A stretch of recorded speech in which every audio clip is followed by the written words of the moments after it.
we are going to discuss about to determine the thermal conductivity of the insulating powder. First of all, we discuss about what is insulation. So insulation means which retard the heat flow from system to surrounding or surrounding to system. It is called the insulation.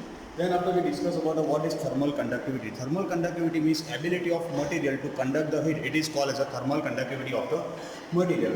Now we discuss about the thermal conductivity of the insulating powder apparatus. That insulating powder, or we can say that insulating powder we are using here asbestos. So we are just finding out the thermal conductivity of the insulating powder as a asbestos. Now we are just considering this apparatus. In this apparatus, one sphere is there. The sphere is material having a copper. The sphere having a inside and outside radius. That inside having a 4 thermocouple and outside having a 10 thermocouple. And center of that sphere is one heater is there. The function of heater is transfer the heat to the inside layer to outside layer. And between that two layer, one asbestos powder is there. So we are just determining the thermal conductivity of that insulating powder. First of all, here one voltmeter indicator is there. So which is indicate the voltage, that temperature indicator which indicate the temperature T1 to T10, because 4 thermocouple on the inner sphere and then 6 thermocouple on the outside sphere. Then after one ammeter is there which measure the current, and the function of the dimmer is to measure to increase or decreasing the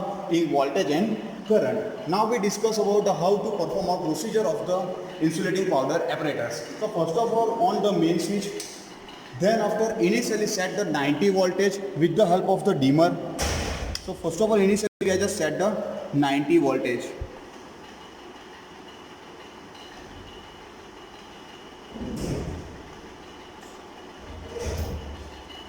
Now what is the reason behind it, why we are setting the 90 voltage? So because of we are achieving the steady state condition in less time, so we require the 90 voltage. If we are initially set the 90 voltage, so we require the less time to achieve the steady state condition. Now how to perform that experiment first, initially. So first of all, initially we are just consider the 90 voltage up to the 20 minute. After the 20 minute, we just reduce the 60 with the help of the dimmer.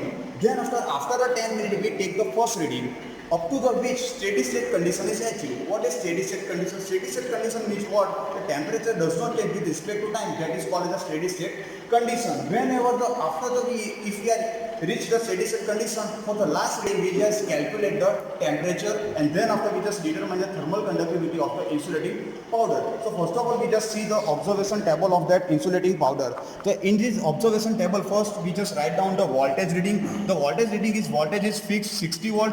Ammeter reading which is fixed, already we fixed after the 30 minute, and then after we just write down T1 to T10. After that we just here write down 10 minute, 20 minute, 30 minute, 40 minute, 50 minute, 60, 70, up to which we achieve the steady state condition. Whenever we achieve the steady state condition, that last reading is our final reading, and then after using that reading, we are just finding out the power input, average surface temperature of the inside surface, average surface temperature of the outside surface, and thermal conductivity of the insulating powder. Now how to determine the input power first? So we just find out Q is equal to voltage into current. So voltage is fixed 60, and then after we can measure the current with the help of the ammeter, and then find out the Q. Then after we just find out the average surface temperature of the inner sphere. So how to determine? So that inner sphere having a 4 thermocouple, so we just take the average of that 4. Then after average surface temperature of the outer sphere, so how to determine? So we just determine with the help of that 6 thermocouple on the outer surface of the sphere. So we just take the average of that 6. Then after we just determine the thermal conductivity of the insulating powder. So K is equal to Q 1 upon Ri minus Ro 1 upon 4 pi Ti minus TO. So we already find out inside temperature, outside temperature, 4 pi is constant term.